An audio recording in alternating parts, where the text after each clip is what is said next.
أعوذ بالله من الشيطان الرجيم.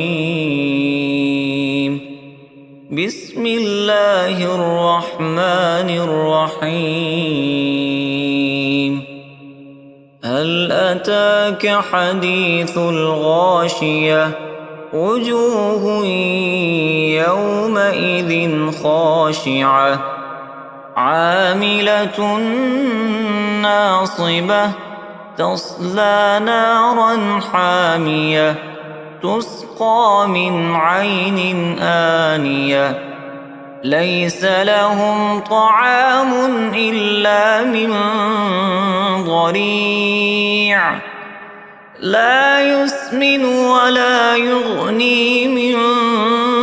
جوع وجوه يومئذ ناعمة لسعيها راضية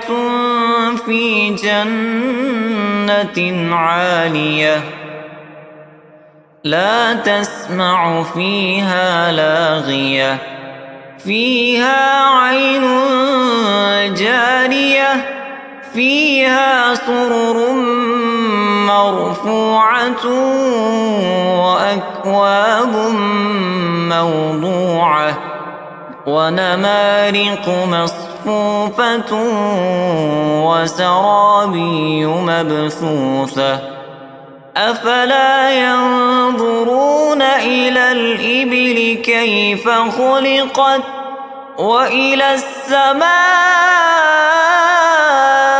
كيف رفعت وإلى الجبال كيف نصبت وإلى الأرض كيف سطحت فذكر إنما أنت مذكر لست عليهم بمسيطر إلا من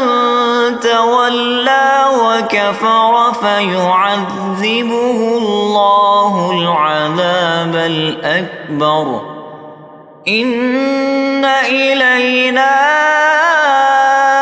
إيابهم ثم إن